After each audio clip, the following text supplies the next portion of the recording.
Bienvenue à tous. Alors, le Gabon a décidé de diversifier son économie. Et justement, dans ce processus, il y a des acteurs qui vont intervenir. Parmi ces acteurs, il y a les entrepreneurs, mais aussi et surtout les banques.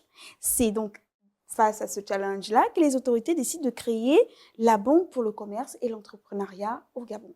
Une institution dirigée par une femme. DG, bienvenue. Alors, Merci, Daisy Hélène Toutoum, c'est ça. c'est un plaisir pour nous de vous recevoir sur le plateau de Gabon 24, dans vos locaux, bien entendu. Plaisir partagé. Donc, la BCEG, en abrégé, c'est une banque. On parle de 17 milliards, 200 investisseurs. Dites-nous un peu, comment on décide de mettre en place un tel projet? Donc l'idée était de créer une institution qui viendrait couvrir des besoins d'une cible clientèle qui a été jusqu'ici incomprise. Donc voilà, donc la création de la BCEG, donc non pas BCEG mais BCEG, donc au capital de 17 milliards, 100% gabonais. Et donc, c'est une banque pour le commerce et l'entrepreneuriat. Et c'est-à-dire qu'il y a une différence entre les deux terminologies. Un commerçant n'est pas forcément un entrepreneur. Exactement. Ce qu'il faut retenir, c'est que dans entrepreneuriat, on a le concept d'innovation. Donc on peut avoir un business, une activité sans pourtant venir innover. Donc un accompagnement sera fait sur des structures qui sont déjà en activité. Et puis un regard particulier sur ces personnes-là porteurs de projets qui viennent avec quelque chose d'innovant. D'accord, une nouvelle offre qu'on est sûr qui sera une solution pour les citoyens gabonais. Donc, la BCEG existe désormais. La BCEG existe, bel et bien. Bien, elle s'adresse à qui cette banque? Quels sont les types de profils que vous attendez? Alors la BCEG, donc c'est une banque, d'accord. Donc nous accueillons l'ensemble des profils clients. On part des particuliers aux entreprises, aux administrations. Donc on est vraiment là pour tout le monde. Après, c'est vrai que dans l'accompagnement, on a une spécificité vers l'entrepreneur parce que la banque a été créée pour ce type de clientèle-là. Et qu'est-ce qu'on met dans accompagnement?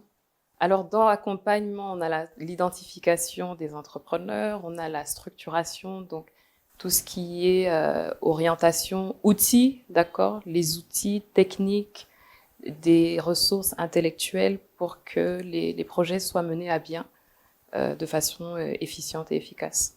Alors, depuis plusieurs mois déjà, on parle beaucoup de cette banque. On dit qu'elle va soutenir les entrepreneurs, les commerçants.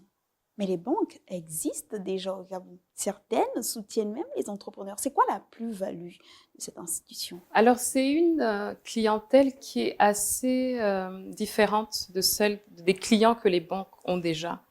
Donc, c'est une cible assez spécifique. Les banques ont une clientèle qu'elles comprennent, une clientèle avec laquelle elles peuvent être rentables. Elles peuvent être rentables. Donc, en tant que banquier, comme on dit, le temps, c'est de l'argent. Donc, on a tendance à aller sur un marché qu'on maîtrise déjà pour faire son chiffre. C'est pour ça que la BCEG a été créée. Donc, l'idée, c'est de ne pas faire comme ce qui existe déjà, de chercher à comprendre cette cible atypique, spécifique, pour pouvoir l'accompagner. Donc, on pourrait être tenté de faire ce qui est déjà fait, mais on n'aura pas résolu le problème, en fait. Donc, l'idée, c'est d'aller sur le terrain, de parler, énormément parler avec cette cible, parce que tant qu'on ne la comprend pas, on ne peut pas l'accompagner. Et c'est possible d'accompagner, il y a des mécanismes qui existent pour ça. Alors aujourd'hui, on parle beaucoup d'entrepreneuriat et les jeunes qui nous suivent, qui se lancent dans des activités génératrices de revenus, tout de suite se disent entrepreneurs. Donc, qui est cet entrepreneur qui viendra à la BCEG? Est-ce quelqu'un qui a déjà une structure bien établie, bien structurée, avec plusieurs employés, ou alors même un débutant, quelqu'un qui aura juste son business plan, son petit commerce au quartier, qui viendra à la banque? Alors, tout le monde, on prend tous les entrepreneurs, j'ai envie de dire. Donc, de celui qui est déjà en activité, qui souhaite développer davantage ce qu'il fait, il pourra venir à la banque. Même finalement ce porteur de projet qui a juste une idée dans la tête et qui cherche à la structurer avant l'accès au financement. Donc nos portes sont ouvertes. Dès lors qu'on est entrepreneur, qu'on soit en activité ou pas, on peut se diriger au niveau de la BCEG et voilà, y recevoir tous les conseils qui seront utiles pour le financement et le démarrage des activités, ou sinon le développement des activités. Avant la mise en place d'une telle institution, il est évident qu'on fait un travail en amont. Exactement. Vous avez étudié l'écosystème entrepreneurial au Gabon. Qu'est-ce qui ressort de cette étude? On s'est rendu compte que les entrepreneurs étaient vraiment focalisés sur la partie financement, qui n'est pas la seule problématique, en fait, qui n'est pas le seul dilemme. Donc, il y a toute une partie sur la formalisation, sur le développement des compétences, sur la gestion des risques qui est utile avant d'oser demander un financement, que ce soit au niveau bancaire ou même au niveau des business angels, comme on les connaît. Et donc, c'est face à ces différents challenges-là qu'on crée la BCEG. Qui ne travaille pas seule. Donc, la BCEG a une panoplie de partenaires. Donc, on part de l'ANPI à la DGI, à l'ONEC. On est également en contact avec le réseau des incubateurs gabonais. Donc, on a tous les incubateurs qui travaillent avec nous. Donc, voilà. Donc, l'idée n'est pas seulement d'accompagner lorsqu'on a besoin de financement, mais d'être là dès le départ pour permettre à ce que ces entrepreneurs, ce profil que l'on recherche, soient éligibles au financement. Il est important de parler de la question du financement parce que effectivement, lorsqu'on parle avec des entrepreneurs, ce qui revient le plus souvent, c'est qu'on n'a pas accès au crédit. Parfois, le taux d'intérêt, il est super élevé. Alors, celui qui viendra contracter un crédit à la BCEG, qu'est-ce qu'il gagne? Alors, ce qu'il faut retenir, je m'adresse à vous, entrepreneurs, le taux d'intérêt est fonction du risque du dossier, d'accord? Donc, lorsqu'on va en général dans des forums et des panels, on nous demande ce sera quoi le taux d'intérêt de la BCEG. Je ne sais pas, je ne peux pas le dire. Tout dépend du montant, du secteur d'activité, de la durée de remboursement, des clients, du portefeuille clientèle de l'entrepreneur. Donc, c'est vraiment après analyse qu'on peut éventuellement donner un taux. Après, le fait des partenariats qu'on a, on vient dérisquer au maximum les dossiers. Donc, on a par exemple un partenariat avec la Société Garantie du Gabon, donc la SGG, qui est une garantie de portefeuille qui vient mitiger le risque, qui vient le réduire. Donc, au lieu d'avoir un taux d'intérêt à 15% ou même à 22-25%, comme on le trouve sur la place, on essaiera de se rapprocher le plus possible de taux d'intérêt à un chiffre. Donc, je parlais dès l'entame de notre échange que le challenge pour le Gabon, c'est de diversifier son économie, sortir du secteur pétrolier, qui est quand même le secteur le plus important de notre économie, se tourner vers l'agriculture, la pêche, le numérique, les services, le tourisme. Est-ce que dans votre fonctionnement, il y aura des secteurs privilégiés ou alors c'est tout type de secteur à mélanger? Il suffit juste d'avoir un entrepreneur bien structuré, bien organisé pour l'accompagner. Alors, c'est vrai qu'on a identifié des secteurs, vous avez des secteurs qu'on appelle secteurs prioritaires. Après, comme vous dites, tout dépend de la capacité de remboursement. Parce qu'un crédit, quand on le donne, il faut qu'il soit remboursé. C'est ça la finalité. Donc, à ce moment-là, on regardera l'offre de l'entrepreneur et puis à qui il offre ses services et quelle est la capacité de ces personnes-là à payer la prestation ou le produit pour qu'in fine, l'entrepreneur soit en mesure de rembourser. Parlez-nous de ces secteurs prioritaires. Alors, en secteur prioritaire, donc, mettons de côté le pétrole, vous avez tout ce qui est secteur minier. Vous avez le secteur des services qui est très intéressant. C'est un secteur où on n'a pas forcément d'avoir besoin de grosses aptitudes techniques, d'accord? Donc, ce sont des secteurs intéressants. Vous avez l'agriculture aussi, un secteur qui s'est senti, je pense, un peu marginalisé, beaucoup, mais qui est très important, très intéressant dans la mesure où, au pays, parler du Gabon, les importations représentent quasiment 80% des consommations. Mmh. Donc, oui, l'agriculture, ce serait intéressant. Après, la spécificité, c'est qu'on a des crédits adaptés à chaque secteur. Donc, l'agriculture, on n'ira pas sur des crédits classiques, on ira sur des crédits de campagne, des crédits saisonniers, en tenant compte du temps de récolte, du temps de vente de la marchandise. Donc, voilà. C'est pour chaque secteur un crédit, une facilité qui existe, mais qu'on utilise peu dans nos marchés. Sur un de nos plateaux, on recevait un expert qui disait promouvoir l'entrepreneuriat, c'est bien, mais expliquer ce que c'est, c'est encore mieux.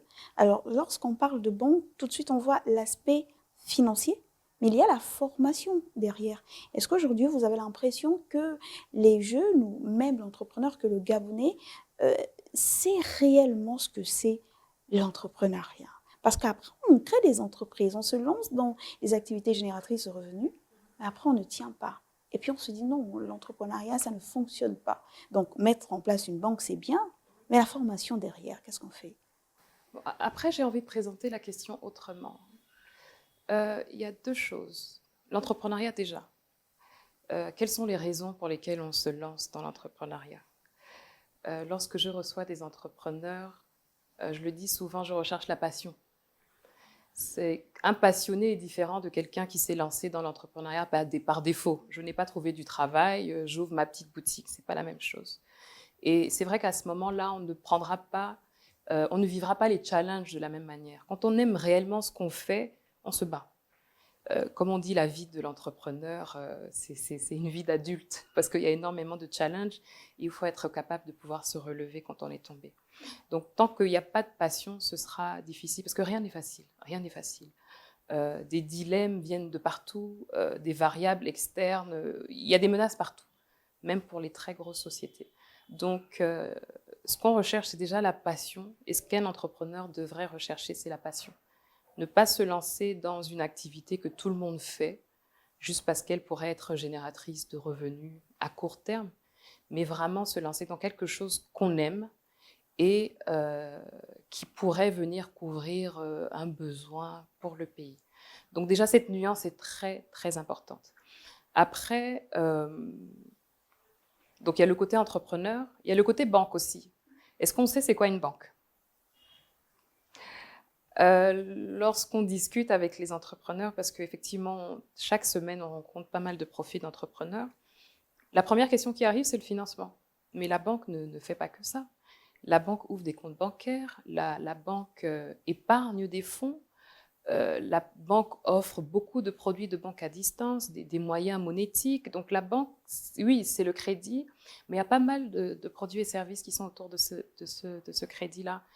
Et les banques ont tendance, et les banques doivent privilégier leurs clients, c'est-à-dire des personnes qui utilisent la banque non pas que pour venir emprunter, mais comme partenaire de leur business. Donc encore une fois, c'est vrai qu'il y aura beaucoup de formations sur le crédit, sur l'accès au financement, mais il y aura énormément beaucoup de formations sur l'épargne, parce qu'on a malheureusement une clientèle, une cible client qui n'épargne pas assez. Parlons justement de l'épargne.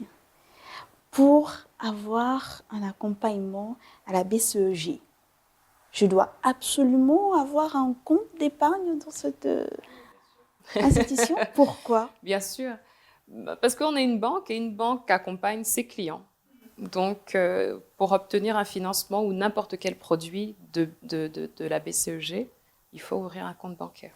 Il faut surtout lever l'équivoque aussi. Est-ce qu'il est question ici de subvention? Si je dis que la Banque pour le commerce et l'entrepreneuriat du Gabon est une initiative sociale, est-ce que je me trompe? J'aime bien le regard que vous avez fait à la caméra. Non, on n'est pas dans des subventions, on est vraiment dans une banque. Et comme je disais au tout début, c'est une banque privée. Donc, ce sont des investisseurs privés qui ont injecté de l'argent pour créer cette banque-là. Et comme tout investissement, à la fin de la journée, on veut un retour sur investissement. Donc, ce sera du crédit avec des taux d'intérêt parce qu'on se doit de pouvoir donner à ces investisseurs un retour sur leur investissement. Donc, il n'est pas question de subvention, encore moins de dons. Ce ne sera pas ce qu'on fera. Après, il existe dans notre pays des véhicules qui ont été mis en place pour ce genre de facilité. Mais ce ne sera pas au niveau de BCEG. Vous avez parlé de plusieurs partenaires, des incubateurs et autres. On comprend donc que la cible est large. Tout le monde pourrait avoir sa chance. Mais la formalisation est la clé quand même. Ah oui, bien sûr. Si on ne sait pas ce que vous faites, on ne connaît pas votre activité, si on ne sait pas où vous trouvez, donc vous n'avez pas un siège, ce sera difficile de vous donner du crédit. Donc l'idée, c'est de se structurer au maximum, d'être en règle avec tout ce tout ce qu'il peut y avoir comme, comme impératif hein, pour les entrepreneurs, pour les porteurs de projets, pour espérer venir au niveau de la BCEG. Après, comme je le disais, on ne demande pas aux entrepreneurs de le faire eux-mêmes parce qu'ils n'ont pas forcément toutes les informations par rapport à cela. Donc, nous avons ouvert l'atelier de la PME au niveau d'Ouloumi. Et cet atelier, en fait, regroupe tous ses partenaires en physique. Donc, j'invite tous les entrepreneurs à se rapprocher de l'atelier de la PME où ils pourront obtenir toutes les informations requises, en tout cas pour s'aider à se formaliser, pour ensuite obtenir ce crédit tant attendu. Il s'agit donc d'une banque privée. Et on sait que l'une des caractéristiques des banques, c'est la peur du risque. Qu'est-ce qui est prévu? Parce que le jeune entrepreneur, il viendra. Vous n'êtes pas sûr qu'il va réussir. Je peux arriver, je bénéficie d'une formation, on m'accompagne même techniquement et financièrement, mais après, ça ne marche pas. Comment est-ce que la banque, qui est une entreprise privée, va récupérer les fonds? Quels sont les mécanismes mis en place Alors, pour la sécuriser? ça peut ne pas marcher. Ça peut ne pas marcher. La première chose, c'est qu'avec l'accompagnement, comme je disais, on vient dérisquer déjà le dossier. Donc, on n'est pas sur le même risque qu'on pourrait avoir dans une autre institution. On accompagne vraiment, même dans le montage du business plan, l'entrepreneur se voit accompagné pour pouvoir mitiger les risques que l'on connaît déjà de par notre expérience. Après, plein de choses peuvent arriver, énormément de variables externes peuvent modifier l'orientation qui est donnée à un projet. À ce moment-là, encore une fois, l'entrepreneur considère la banque comme partenaire. Donc l'entrepreneur revient au niveau de la banque en disant ce que j'avais présenté, ce que je vous avais promis ne s'est pas passé comme ça. Voilà plutôt comment on devrait aller. Est-ce que vous pourrez m'accompagner dans cette démarche? Donc l'idée n'est pas à la première difficulté de s'enfuir. Non, de revenir vers le partenaire et de voir comment on peut réajuster l'accompagnement. Ça, c'est très important. Après, ce qu'on fait aussi au niveau de l'offre produit, l'offre crédit, c'est vraiment de financer du réel, du concret. D'accord? Donc, madame, si vous venez au niveau de la BCEG pour obtenir, par exemple, une voiture, de par le partenariat qu'on a signé avec Luxury Car, on ne vous donnera pas les fonds, mais on vous donnera la voiture. Si demain, vous n'êtes pas en mesure de rembourser, de continuer le remboursement de votre voiture, on reprendra la voiture et on pourra la revendre à quelqu'un d'autre. Donc voilà, si on va vraiment sur un financement causé, comme on l'appelle, il y aura moins de casse parce qu'on pourra toujours prendre le matériel, l'équipement, ce qu'on a financé et voir dans quelle mesure le réattribuer à quelqu'un d'autre. Est-ce qu'il y a des outils qui ont été mis en place pour qu'aucune couche ne se sente lésée? Parce que ce qui va se passer aussi, et c'est peut-être dommage, c'est que les populations vont se dire, ouais, ça y est, c'est une nouvelle institution, elle va certainement s'adresser aux grandes entreprises, même si on dit PME et TPE, donc très petites entreprises, mais il y a beaucoup qui ne vont pas se sentir concernés, qui diront, moi je n'ai que mon business plan, je suis peut-être étudiant, oui, j'ai un peu de fonds, mais ça ne me concerne pas. Est-ce que la banque a développé une stratégie? Il ne faut pas trahir tous vos secrets ici. Mais est-ce que la banque a développé une stratégie, des outils pour mettre tout le monde au même pied d'égalité et dire chacun a sa chance de réussir ici? Écoutez, la première stratégie, c'est le ticket d'entrée. Donc aujourd'hui, dans les banques de la place, vous avez un minimum de revenus requis ou un minimum de salaire, ce qui n'existe pas à la BCEG. BCEG, on vient avec sa pièce d'identité, on remplit la documentation relative à l'ouverture de compte et on ouvre son compte. Donc tout le monde peut ouvrir un compte à BCEG. Du moins nanti au plus. C'est vraiment ouvert à tous les Gabonais, aucune restriction. C'est vrai que maintenant, dans l'octroi du crédit, effectivement, là, on aura besoin de certains documents financiers sur les revenus ou sur le salaire. Et ça peut engendrer une certaine différence. Mais ce qu'on retient, c'est l'équité. Donc, si on a une grosse société qui demande du crédit, oui, parce qu'elle est cliente de la banque, il faut l'accompagner, oui, ça se fera. Mais ça se fera aussi pour la TPE ou la PME qui a tout aussi besoin d'un accompagnement de la banque. Vous êtes professionnel des banques. Quel est le profil de l'entrepreneur ou du commerçant qui rassure? Quels sont ces critères? On se dit, on regarde, on dit oui, lui ou celle-là, on peut l'accompagner parce qu'elle réunit tel critère, tel critère. Quels sont les critères qui rassurent une banque? Alors déjà, vous avez deux types. Donc vous avez la structure qui est déjà en activité et vous avez le projet. Pour celle qui est déjà en activité, on regarde, c'est comme je disais, la passion au départ, et puis l'historique, comment l'entrepreneur s'est battu, comment l'entrepreneur a relevé de nombreux défis, comment l'entrepreneur s'est sacrifié parfois. Ça, c'est très important. Parce que alors les dossiers de crédit, quand ils arrivent, ils passent en comité de crédit. Et le commercial de la banque raconte toute une histoire. Donc, ce sont des informations qui viennent vraiment peser sur la balance. Ensuite, pour le porteur de projet, dans la présentation de son projet, il y en a qui y croient à leur projet. Dans la présentation, on sent que, voilà, j'y crois. Comme on peut recevoir des entrepreneurs qui doutent encore d'eux-mêmes. Ça peut être parce que le projet n'est pas totalement ficelé. Ça peut être parce que ils sont allés dans un marché qui n'est peut-être pas adapté à l'offre de service. Bref, donc voilà, à ce moment-là, l'entrepreneur ne sera pas forcément à l'aise. On le verra. L'idée n'est pas de s'éloigner de cet entrepreneur ou encore fermer les portes, mais de l'accompagner en fait à ce qu'il soit aussi à l'aise que le premier type d'entrepreneur. Donc dans tous les cas, comme je disais, on est là pour accompagner. On ne veut pas des clients tout faits parce que ces clients sont déjà accompagnés au niveau des autres banques et les autres banques font un travail magnifique à ce niveau-là. Donc l'idée, c'est vraiment de tirer vers le haut ceux qui tâtonnent encore au niveau de la formalisation et de les rendre éligibles pour la BCEG ou comme pour toutes les autres banques du pays. Parce que la finalité, c'est vraiment le développement économique du pays. La relation banque-client est basée sur la confiance. La vérité, c'est qu'il arrive aussi que certains clients viennent, bénéficient d'un accompagnement, qu'il soit technique en termes de formation ou en termes de financement, et après, ils ne viennent pas rendre l'argent lorsqu'il s'agit de crédits, par exemple. Est-ce qu'il y a des outils de sécurisation et tout ça pour ne pas retomber dans certaines erreurs? Par le passé, on a eu des gens qui ont bénéficié de certains prêts et après ont décidé de ne pas les rembourser. C'est bien que vous en parlez parce qu'on a tendance à dire les banques n'accompagnent pas. Et étant dans le secteur depuis de nombreuses années, oui, les banques accompagnent. Malheureusement, tout le monde ne vient pas forcément avec de bonnes intentions. On a encore des clients, il advient que des clients s'en vont. Il y a pas mal de mécanismes. Avec la structuration, ce sont des personnes qu'on peut retrouver.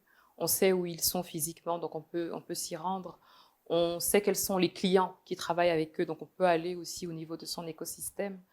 Vous avez un outil qu'on appelle la centrale des risques. On a tous les engagements de clients sur toute la place. Donc c'est possible d'aller taper le nom d'un client qui viendrait pour dire que j'ai besoin d'un financement à la BCEG, de renseigner le nom et de se rendre compte en fait que le client est déjà engagé ailleurs et qu'il n'a pas remboursé son crédit. Donc ça, ce sont des outils qui sont mis à notre disposition, mais ce qu'on souhaiterait, c'est vraiment de ne pas les utiliser. On est dans une nouvelle ère, c'est vraiment une nouvelle page qui se tourne pour le pays. Et l'idéal, c'est que tout le monde travaille pour que ce projet soit une réussite, pour que la BCEG soit une réussite et que les produits et services qui sont commercialisés au niveau du Gabon soient exportés au niveau de la sous-région, à l'extérieur, en Afrique et pourquoi pas en Europe, aux États-Unis. Voilà, créons des champions nationaux, ne se poursuivons pas dans les rues de Libreville, ça ne sert à rien. Soyons sérieux, venons pour les bonnes raisons pour le pays. Vous faites bien de parler de champions nationaux. La banque ne se limite pas qu'au Grand Libreville ou à la province de l'Estuaire. Les entrepreneurs qui sont à l'intérieur du pays, comment ils feront pour bénéficier des services de cette banque? Alors pour le lancement, donc, on aura des agences sur Libreville. Dans notre plan stratégique 2024-2028, on a prévu un déploiement au niveau de l'intérieur du pays. Il y a des zones qui regorgent peut-être de meilleures opportunités que d'autres. Donc, ces zones ont été identifiées et on ira sur ces zones de manière prioritaire. Mais d'ici 2028, on aura couvert l'ensemble du territoire national. Daisy Hélène Toutoum, nous sommes arrivés au terme de notre échange. Le mot de la fin, rapidement, on va sur les principaux challenges de la BCEG. Alors, comme mot de la fin, je vais m'adresser aux entrepreneurs. Croyez à cette initiative, c'est quelque chose de nouveau, c'est quelque chose... tout le monde nous regarde, d'accord, on y tient, et la BCEG ne pourra pas changer les choses toute seule. On a vraiment besoin de tout le monde. Il faut que ce soit un travail d'équipe, aussi bien au niveau des autorités qu'au niveau des entrepreneurs, qu'au niveau des partenaires, mais aussi au niveau de tous les citoyens, parce que c'est tout le monde qui permettra que ce projet soit une réelle réussite. Donc n'hésitez pas à venir, nous sommes là, et on vous rassure vraiment de ce soutien sans faille. Donc le 18 décembre, la BCEG a donc ouvert ses portes de façon officielle. Chers entrepreneurs, surtout, ne soyez pas réticents. Faites confiance à la banque et la banque vous fera confiance. Soyez surtout crédibles. Merci beaucoup, Daisy Hélène Toutoum. Je rappelle que vous êtes la directrice générale de la Banque pour le commerce et l'entrepreneuriat du Gabon. Vous avez répondu à notre question parce que cette initiative est portée par la volonté politique du chef de l'État, mais surtout par ces Gabonais-là qui ont compris que diversifier l'économie, c'est reposer cette économie sur le secteur privé qu'il faudra avant tout accompagner. Merci de nous avoir suivis. Restez sur Gabon 24. Je vous dis modestement au revoir.